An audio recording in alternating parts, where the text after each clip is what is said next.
بسم اللہ الرحمن الرحیم۔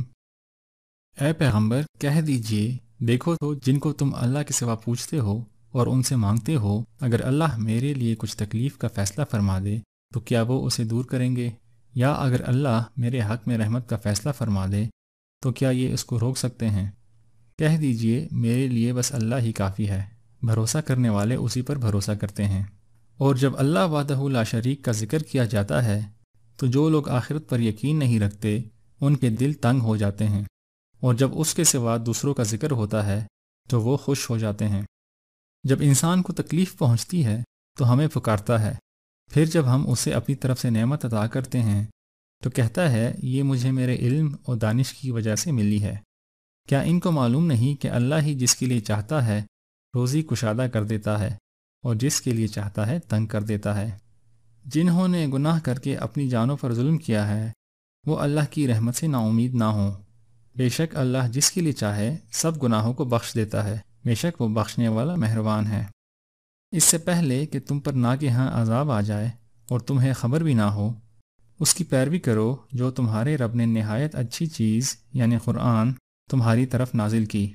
لوگوں نے اللہ کی قدر نہیں کی جیسا کہ اس کا حق ہے۔ فیصلے کے بعد نیک لوگ جنت میں اور بدعمل دوزخ میں جائیں گے۔ دوزخی پچھتائیں گے کہ کیوں انہوں نے پیغمبروں کا کہنا نہ مانا، اور جنتی اللہ کا شکر ادا کریں گے کہ اللہ نے جنت میں انہیں کشادہ جگہ دی۔ اس کتاب کا اتارا جانا اللہ کی طرف سے ہے جو بہت زور آور اور حکمت والا ہے۔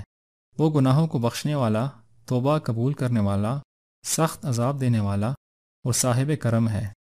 جو فرشتے عرش کو اٹھائے ہوئے ہیں اور جو اس کے گرد حلقہ باندھے ہوئے ہیں وہ اپنے پروردگار کی تسبیح کرتے رہتے ہیں اور اس پر یقین رکھتے ہیں اور اہل ایمان کے لیے بخشش مانگتے رہتے ہیں۔ کافر لوگ اپنے گناہوں کا اعتراف کریں گے اور کہیں گے کہ کیا جہنم سے نکلنے کا کوئی طریقہ ہے؟ کہا جائے گا تمہارا یہ حال اس لیے ہوا کہ جب اللہ کو پکارا جاتا تھا تو تم انکار کرتے تھے، اور اگر اس کے ساتھ دوسروں کو شریک کیا جاتا تھا تو تم مان لیتے تھے۔ اس دن پکارا جائے گا آج کس کی بادشاہت ہے؟ تنہا اللہ کی جو غالب ہے۔ اس دن ہر شخص کو اس کے اعمال کا بدلہ دیا جائے گا، کسی کے ساتھ بے انصافی نہ ہوگی۔ اس دن کلیجے غم کی وجہ سے منہ کو آئیں گے۔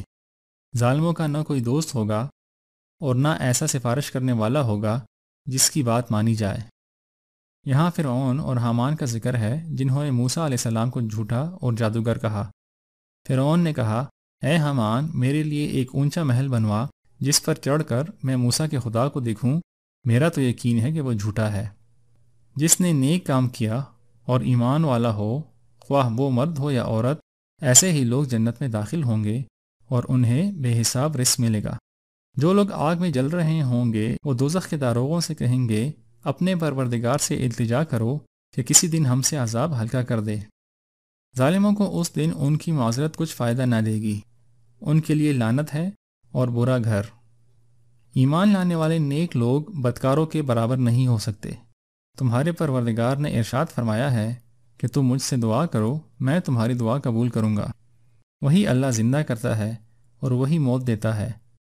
جب کسی چیز کو پیدا کرنا چاہتا ہے تو کہتا ہے کن، اور وہ ہو جاتی ہے۔ یہ کتاب اللہ رحمان اور رحیم کی طرف سے نازل ہوئی ہے۔ جب اللہ کے دشمن دوزخ کی طرف لے جائے جائیں گے تو ان کے کان، آنکھیں اور کھالیں ان کے خلاف گواہی دیں گی۔ وہ اپنی کھالوں کو کہیں گے تم کیوں ہمارے خلاف گواہی دیتے ہو؟ وہ کہیں گے جس خدا نے سب چیزوں کو بولنا سکھایا اس نے ہمیں بھی گویائی دے دی۔ اور کافر کہنے لگے اس قرآن کو سنا ہی نہ کرو، اور جب مسلمان اسے پڑھنے لگے تو شور مچا دیا کرو تاکہ تم ان پر غالب رہو۔ اللہ کے دشمنوں کا بدلہ بس دوزخ ہی ہے، ان کے لیے اسی میں ہمیشہ کا گھر ہے۔ یہ اس بات کی سزا ہے کہ وہ اللہ کی آیات کا انکار کرتے تھے۔ اور اس سے بہتر کس کی بات ہو سکتی ہے جو اللہ کی طرف بلائے، نیک عمل کرے اور کہے کہ میں فرمانبردار ہوں۔ سخت کلامی کا جواب ایسے انداز سے دو جو بہت اچھا ہو، ایسا کرنے سے دشمن دوست بن جائے گا۔ قرآن ایک عالی رتبہ کتاب ہے، اس پر جھوٹ کا دخل نہ آگے سے ہو سکتا ہے نہ پیچھے سے۔ یہ حکمت والے اور خوبیوں والے اللہ کی نازل کردہ ہے۔ جس نے نیک عمل کیا تو اپنے فائدے کے لیے کیا، اور جو برا کرے گا تو اس کا نقصان اسی کو ہوگا۔ ہاں، تمہارا پروردگار بندوں پر ظلم کرنے والا نہیں۔